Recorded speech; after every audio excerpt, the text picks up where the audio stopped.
Certos temas existencialistas precisam ser explicados por terminologias e frases ultradescritivas, e o pessimismo é um deles. O pessimismo é um realce da fragilidade da vida humana desde a inexistência de vínculo afetivo da natureza para com nossa espécie, até a sobrevivência e, por fim, e mais desolador,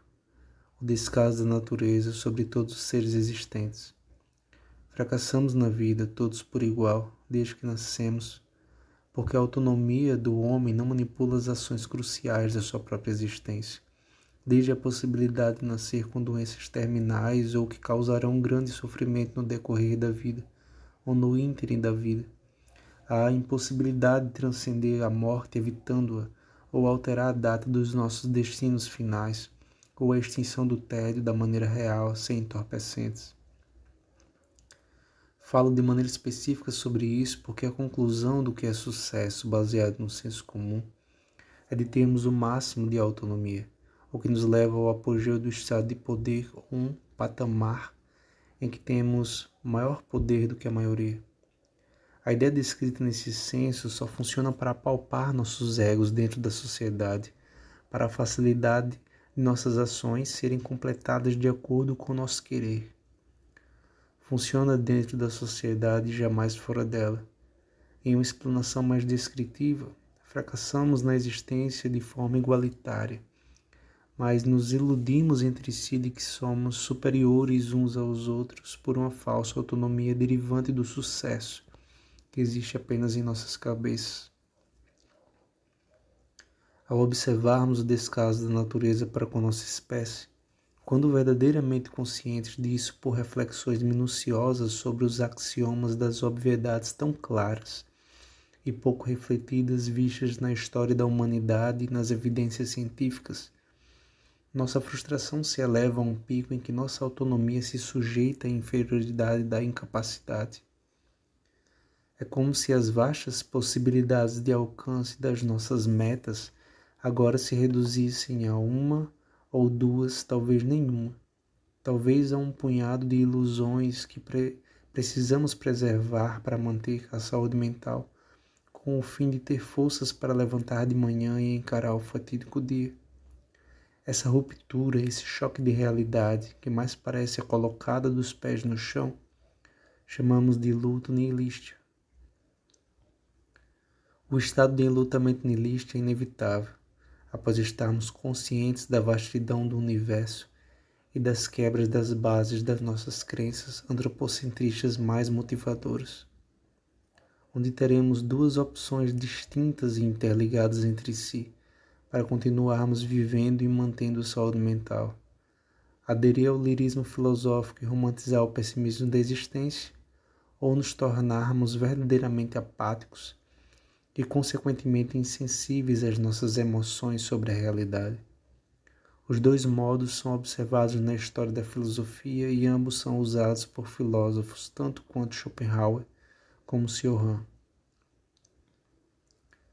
Ao contrário do niilismo, que afirma corretamente de que nossa vida é, para a natureza, simplesmente desnecessária e apresenta daí uma visão mais abastada de tempo que engloba o pensamento sobre a anterioridade da existência e seu depois, a filosofia pessimista reflete sobre o que há dentro da existência humana,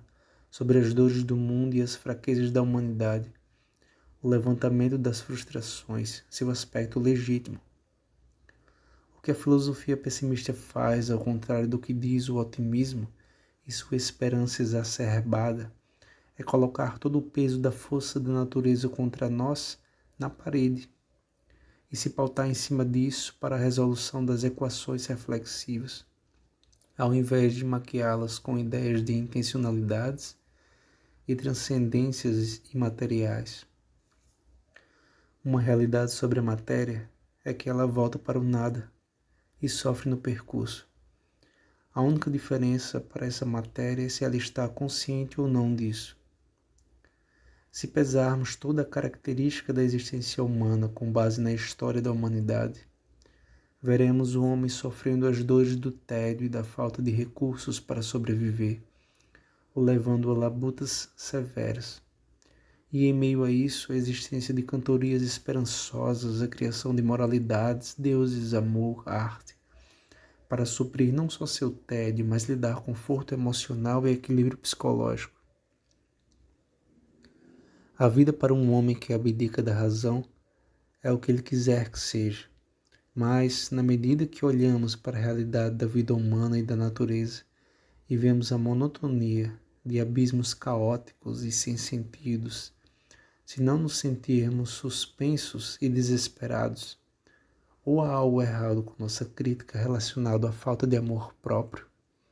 ou sofremos de alguma patologia da mente em que a razão não tem relevância. Concorrendo ao descargo pessimista, temos um otimismo cheio de mantras e sorrisos fingidos que servem como muletas para encarar a realidade de maneira covarde. Enquanto o pessimismo grita coragem, o otimismo fala que não precisamos refletir sobre isso por enquanto. E esse por enquanto dura até a morte. E morremos sob a irreflexão de nossa covardia, que nos acalentou a vida inteira. Por fim,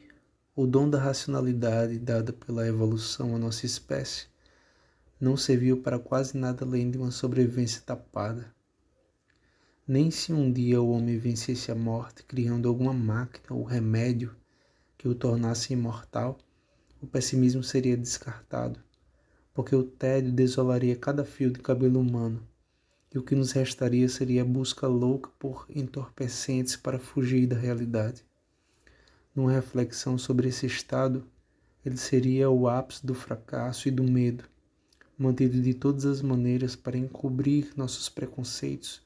sobre a aceitação da realidade. Como fugir da tristeza impregnada nas entranhas do ser, se todos os caminhos nos levam ou a ela, ou a ignorarmos ela?